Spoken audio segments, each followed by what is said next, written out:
Hello everybody, my name is Jordan, also known as J-Monster, and welcome to the official Rise of Mordor Gondor campaign overview. Today we're going to be looking at things like starting position, general gameplay, tech trees, unit rosters, building chains, and so much more. Gondor at the moment is the best developed faction in terms of their campaign gameplay, and everything that you're going to see is official Rise of Mordor material, but nonetheless, things do remain subject to change. So bearing that in mind, let's get into the video. Gondor starts off the game with a very sizable kingdom. It holds 5 full provinces plus the region of Northern Ithilien for a grand total of 16 starting settlements. This puts them up as one of the largest starting empires in the game. To the north and west, its borders are very safe because of the White Mountains and the presence of its ally Rohan. However, Gondor is Middle-earth's first line of defense against both Mordor and the Haradrim, and so Gondor can expect some heavy fighting on its eastern and southern borders. The River Anduin and the natural choke points of Caer Andros and Osgiliath offer some protection, but to the south, the Haradrim are likely to cross the abandoned lands of Horondor very soon, and the Corsair fleet is on the move, exposing Gondor's entire southern coastline. As for settlements, a lot of Gondor's empire is well developed. It has some of the most well-developed cities in Middle-earth, such as Pelargir, Dol Amroth, and of course the capital, Minas Tirith. Large parts of Gondor are wealthy and will have some good starting infrastructure, as well as access to 5 luxury resources in its heartlands. If Gondor can fend off its enemies efficiently, it can stimulate its economy early on and become very rich. If military success gets so high that Gondor can even start thinking about expanding, it has some ripe prizes it can take around the lands of Umbar, or repopulating settlements in Horondor, or to the northwest. On the military front, Gondor's early and middle game are all about fending off the first wave of Mordor's power, and that of its allies. This is far from an easy task, with Rohan mostly occupied with their fight against Isengard. Gondor, for the most part, stands alone against the enemy's full strength. Depending on how well the campaign goes, Gondor does have the potential to become one of the most powerful factions in the game in terms of both economics and development, as well as its military. It may even start attacking and taking back some long-lost Gondorian territories. Then it might be able to rebuild Osgiliath and Minas Ithil. If possible, it may reinstate the last heir of Isildur as king of all Gondor, and may therefore win the favor of all men that now follow Mordor out of fear. At the start, however, this glorious future is very far away.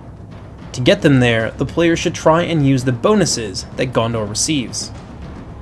For its Dunedain heritage, Gondor will enjoy several bonuses. One is a bonus to militancy, which is a replacement mechanic for sanitation, a topic for another day. Other than that, it gets a 25% reduction on construction time and a 15% speed bonus on all research. This can help develop Gondor quickly if it manages to save the time and resources to do so. Given their rich heritage, they also enjoy a 25% income bonus from all culture. Furthermore, the blood of Numenor runs in the veins of most men in Gondor, meaning that they are able-bodied but dwindling in numbers. Thus they get a 25% better fatigue rate in battle, but their forces take twice as long to replenish. As for the faction itself, Gondor enjoys a morale bonus when defending, meaning the enemy will have a hard time breaking through Gondor's defenses. They also enjoy increased recruitment capacity and lower recruitment costs. And because of all of the hard work to keep evil in check, they enjoy a diplomacy bonus with all good aligned factions. Gondor has the potential to create some very well-developed and rich cities. There are a lot of civic buildings it can construct to make money, and if synergized well with other buildings, make even more money. In particular, the player should try and construct industrial buildings, as they synergize well with the civic tree, making a lot of extra money and often granting additional bonuses as well. Gondor's lands are also relatively fertile, meaning that it can efficiently rely on farming crops rather than keeping animals for its food production. Gondor's military tradition is reflected by its ability to construct a dedicated chain of military ports, giving them access to great warships that it will need for defending its coasts and initiating expeditions to distant shores. The cultural buildings it can construct will preserve hope and the resolve of its people against the corrupting forces of Shadow.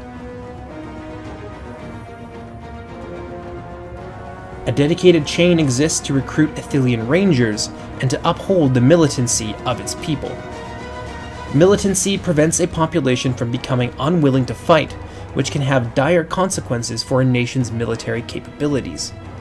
The building layout is designed to facilitate empire building, and the player will have access to a lot more building slots than in the Attila base game to design their empire to their liking. Gondor's military tech tree is designed to offer them the potential to unlock strong units quickly. The player can choose to rush towards centralized training programs to unlock the third tier of barracks building. Alternatively, it can opt to go straight into a tactic of using its rangers by heading for the ranging activities tech. Or it can opt for a more conservative approach, improving the capacities of the units it has by researching the technologies in the middle, like professional soldiery, which unlocks smithing buildings and bolsters the morale of recruits. Standardized officer ranks, which unlocks supply buildings and enhance force integrity, or military engineering, which unlocks trebuchets and gives better options for laying siege. Some special units can be unlocked along the way too, like Pelargir Marines at Mariner Troops, Elite Knights of Dol Amroth at Sword Comradeship, and the wider recruitment of Fountain Guards under militarized identities. The final branches of the tech tree, like Advanced Naval Warfare, Numenorian Wayfaring, and Perennial Campaigning, give the player some very tempting options for expansions and expeditions beyond Gondor's borders. As for the Civic tech tree, the player faces an early game choice.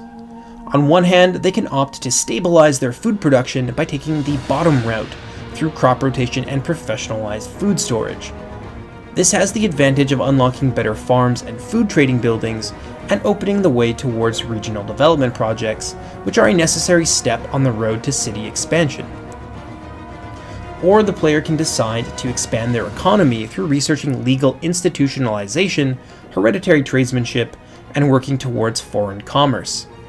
This may yield great riches, but their value should be reconsidered if they cannot be protected properly from the enemy.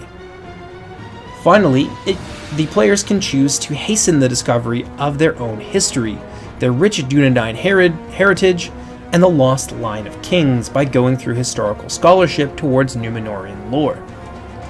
This will offer options in the long run, but at the expense of early rewards. Tough choices to be sure, but Gondor's future is very glorious indeed if it manages to develop itself well and become immensely rich and powerful, if only they can get there.